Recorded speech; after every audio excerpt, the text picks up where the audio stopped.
আজকে দেখেন একটা ছোট্ট একটা উদাহরণ দিই। আজকে বাংলাদেশে বর্তমানে প্রেক্ষাপটে শবে বরাতকে কেন্দ্র করে আরে ঝামেলা চলছে কি চলছে না?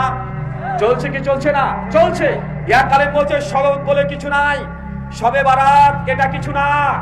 আরেকজন বলছে না, শবে বরাত তো আছে, শবে বরাতের ফজিলত আছে, শবে বরাতের নির্দিষ্ট কোনো আমল নাই। আরেকটা দল তারা বলছে যে শবে বরাত তো আছে, নামাজও আছে 100 রাকাত, রোজাও আছে কমপক্ষে, আপনি সেই দিন করবেন, আবার রাত্রিবাদে কবরে চলে যাবেন, যে আতর বাতি যা আছে এগুলো জ্বালাবেন, রাত্রিবাদে গোসল করবেন, আছে না নয় কথা বলেন। এখন আমাদের 3টে মত পাচ্ছি শবে বরাতকে কেন্দ্র করে। কয়টা মত? কয়টা মত? 3 জনের উদাহরণ বুঝতে পারবেন। আহলুল হাদিস আলেমদের, যে কোনো আলেমদের আলোচনা শোনেন, তারা বলছে যে শবে বরাত এটা কোরআন হাদিস দ্বারা সেই সূত্রে কিছু প্রমাণিত নাই। অতএব এই রাত 15 শাবানকে কেন্দ্র করে কোন ইবাদত আপনি করতে পারবেন না। কেন? এই মর্মে যেসব হাদিস আসছে একটা সেই সূত্রে প্রমাণিত নয়। এটা হচ্ছে আহলে হাদিসদের তাদের মতবাদ, তাদের ফতোয়া। যারা মাসলাকে দেবন্দি কওমি ঘরানার, তাদের ফতোয়া যে না, শবে বরাত আছে, কিন্তু শবে বরাতকে লক্ষ্য করে নির্দিষ্ট 100 রাকাত নামাজ পড়তে হবে, কবরে গিয়ে মোমবাতি জ্বালাতে হবে, এই আমল প্রমাণিত নয়। তবে শবে বরাত 15 তারিখে হয়েছে, এটা আমাদেরকে মেনে নিতে হবে। এটা কাদের মতামত? কওমিদের। আর যারা বাংলাদেশের সুন্নি আম জনতা আছে, সুন্নিদের দাবি হচ্ছে শবে বরাত তো 15 তারিখে হয়েছে, এই রাত লাইলাতুল কদরের চাইতে উত্তম রাত, এই রাতে তাকদীর লিখে দেওয়া হয়, এই রাতে গোসল করে 100 রাকাত নামাজ পড়লে এই নেকি হয়। এই রাতে অনেক রকমের মানুষ যারা মারা গিয়েছে, তাদের রূহ, তাদের আত্মা আবার তাদের আশেপাশে ঘোরাঘুরি করে, তার জন্য কবরে যাও, কবরে গিয়ে দোয়া করো, কবরে গিয়ে মোমবাতি জ্বালাও, কবরে গিয়ে যা ইচ্ছা মাজার পূজার জন্য যা যা করতে হয় সবগুলো করো।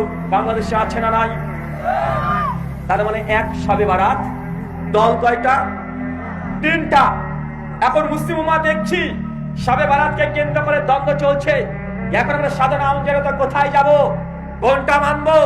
আম জনতা বলছে এক এক হুজুর এক এক কথা বলে, সবাই তো বড় বড় আলেম, সবারই বড় বড় মাদ্রাসা আছে, সবাই 20 বছর 30 বছর করে বুখারীর দাস দেয়, এ হুজুর আরবিতে কথা বলতে পারে, ও হুজুর আরবিতে বক্তৃতা দিতে পারে। তারপরে সাধারণ আম জনতা আমরা কোন দিকে যাই? একজন হচ্ছে শবে নাই, একজন হচ্ছে আছে, আর একজন হচ্ছে অর্ধেক আছে অর্ধেক নাই।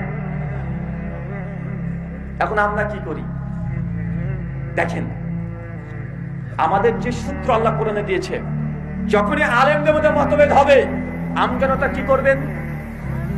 কোরআন এবং সহিহ হাদিস, শুধু হাদিস নয়, হাদিস তো অনেক রকমের পেয়ে যাবেন, হাদিসের নাই এমন কোনো জিনিস নাই। কেন? হাদিসের মধ্যে জাল হাদিস আছে না নাই? জাল হাদিস হচ্ছে চীন দেশে গেলে জ্ঞান অর্জনে চীন দেশে যাও, আছে না ভাইজান? তো এটাও তো হাদিস। এটা তো ইমাম বাইহাকি সবুল ইমানুল বাইহাকির মধ্যে নিয়ে এসেছে, দালাইলুন নবুওয়াতিল ইমাম ইসফাহানি তিনিও নিয়ে এসেছেন। একটা হরিণ বাঁধা ছিল গাছেরই তলায়, এটাও তো হাদিস হিসাবে তারিখে বাগদাদের মধ্যে এসেছে, তারিখে দামেস্কের মধ্যে এসেছে, এমনকি আল বিদায়া ওয়ান নিহায়াতে ইমাম ইবনে কাসির তিনিও নিয়ে এসেছেন। তার মানে হাদিস হলে যে মেনে নিতে হবে এমনটা না, হাদিস তো জালও আছে, আছে না? তার মানে বলতে হবে কি কথা বলেন?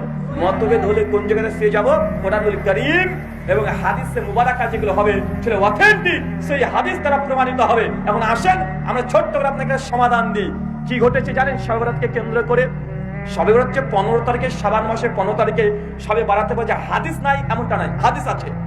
কমপক্ষে শেখ আলবানী রাহিমাহুল্লাহ 8খানা হাদিস নিশ্চয়, কখানা? 8খানা। আরো যদি যায়েদ জাল মওযু মন গড়া এই ধরনের হাদিসকে জমা করেন শবে বরাতকে কেন্দ্র করে, কমপক্ষে 15খানা হাদিস পাওয়া যায়। কয়টা? কমপক্ষে 15খানা হাদিস পাওয়া যায়, জাল যায়েদ সমস্ত রকমের মিলে। এখান থেকে দেখা যায় শেখ আলবানী রাহিমাহুল্লাহ তিনি তাহকিক করেছেন, তাহকিক করে তিনি সিলসিলা হাদিসের সহিহার মধ্যে 180 নম্বর হাদিসে তিনি ডিটেইল আলোচনা করেছেন। আলোচনা করার পরে তিনি বলতে যাচ্ছেন এইভাবে, শবে বরাতের কেন্দ্র করে যতগুলো হাদিস এসেছে সব হাদিসগুলো তাহকিক করে দেখা যায় কোন হাদিস একা কিছুই না। কিছুই না বলেন তো? একা কিছুই না।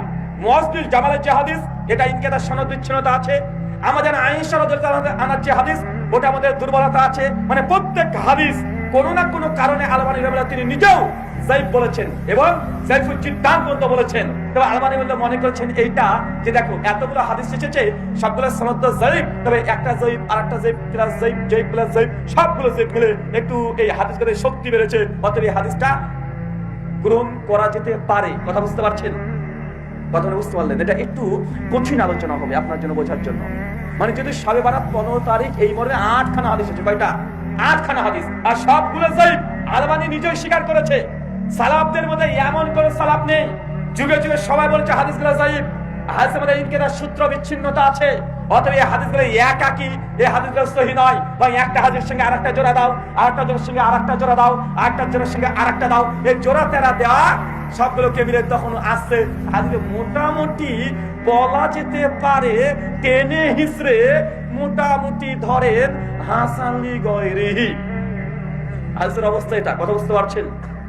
মানে খুব মানে কিছু ছাত্র থাকে না ভাই, একসঙ্গে পরীক্ষা 28 পেয়েছে, শিক্ষক ফেল করে দিব, ফেল করে দিলে ছেলেটার 1 বছর লস হয়ে যাবে, তার কি আর করবো, যা। শিক্ষকের মনে একটু ছাত্রদের দয়া এসেছে যে আবার 1 বছর থাকবে, তার বাবাকে আবার কষ্ট করতে হবে, আবার টিউশনি পড়াতে হবে, কি দরকার বেচারা, যা 2 নম্বর দিয়ে দিলাম, 30 দিয়ে পাস করে দিয়েছে। সবরতের হাদিসের অবস্থা এমন, কথা বুঝতে পারছেন? এটা যদি আমাদের একাকি তাহাকিক এমনটা নয়, এটা হানাফি দেওবন্দি যারা কওমি মাদ্রাসা তাদেরও এটাই তাহাকিক। তারাও এটা বলছে যে সবরতের 15 তারিখে এটা যে বলছি এটা একাকি কোন হাদিস আসমানের নিচে সহিহ সূত্রে বা হাসান সূত্রে প্রমাণিত নয়। আলাদা একটা মানহাজ, যায়িফ হাদিস এটা হুজ্জাত না। কি বলেন তো? যায়িফ হাদিস এটা দলিল না। আমরা বলি সহিহ হাদিস দ্বারা কোনো আমল যদি প্রমাণিত হয় সেগুলো আমরা করি। যায়িফ হাদিস তো অনেক কিছু পাওয়া যাবে, যে আল্লাহর নবীর নাম শুনলে চোখে চুমু দিতে হবে, হাদিস নাই ভাবছেন? হাদিস আছে, হাদিস এসেছে। ইমাম বাইহাকি তার দালাইলুন নবুওয়াতের মধ্যে এই হাদিস নিয়ে এসেছে এবং সনদ সহকারে নিয়ে এসেছে, কিন্তু সনদের বিবেচনায় দেখা যায় হাদিসটা যায়িফ। কি বলেন তো ভাইজান? হাদিসটা নিতান্তই যায়িফ। আমরা আহলে হাদিসরা এই হাদিসটাকে গ্রহণ করি কেন? কারণ আমরা মনে করি কোন ইবাদত আমল প্রমাণ করতে হলে হাদিস সহিহুল ইসনাদ অথবা হাসান কমপক্ষে হতে হবে, নচেত আমল করা যাবে না। ঠিক সবরতের হাদিসগুলো যায়িফ, তার জন্য আমরা আমল করি না, আমরা বলি এই দিনটা প্রমাণিত নয়। কিন্তু হানাফি ভাইদের দাবি যে না, হাদিস মেনেই মানতে হবে। যায়িফ হাদিস ফজিলতের ক্ষেত্রে মানা জায়েজ। যায়িফ হাদিস যদি একসঙ্গে অনেকগুলো আসে, সে হাদিসগুলো আপনাকে সঠিক মনে করতে হবে, আপনি আমল করতে পারেন। এতে তাদের এই উসুলের ভিত্তিতে, মানে তারা হৃদয় থেকে কোনো হানাফি বিদ্বান তারা এই কথা বলতে পারবে না যে শবে পালন করছি আমরা সহিহ হাদিসের আলোকে, বলবে যে শবে বরাত পালন করছি সহিহ হাদিস নয়, বরং যায়িফ এবং জাল হাদিসের ভিত্তিতে আমরা শবে বরাত পালন করছি। কথা কি বুঝতে পারলেন? কথা কি বোঝা যাচ্ছে? তারা নিজেরা স্বীকার করছে প্রত্যেকে শবে বরাতের কোনো হাদিস সহিহ না, সবগুলো যায়িফ হাদিস, এবং তারা এখানে যুক্তি পেশ করছে যে যায়িফ হাদিস ফজিলতের ক্ষেত্রে এরা গ্রহণযোগ্য, তাই আমরা সবাইকে পালন করছি। তাদের আমলটা কি হলো? সহিহ হাদিসের উপরে না যায়িফ হাদিসের উপরে? কোন হাদিসের উপরে? যায়িফ হাদিসের উপরে তাদের আমল হলো। মানে আপনাকে আমি এটা বুঝাচ্ছি, ওই যে কোরআন মাজিদ বলছে ফাইন তানাজাতুম ফি শাইইন ফারুদ্দুহু লিল্লাহি ওয়া রাসূল, যখনই মতভেদ চলে আসবে সেই সময় আল্লাহর দিকে চলে যাও আর রাসূলের হাদিসের দিকে প্রত্যাবর্তন করো। এখন আমরা চেক করে হাদিসগুলোকে দেখছি, একটাও রাসূল পর্যন্ত সেই সূত্রে কোনো হাদিস পৌঁছাচ্ছে না, তার জন্য আমরা এই আমলটাকে করি না।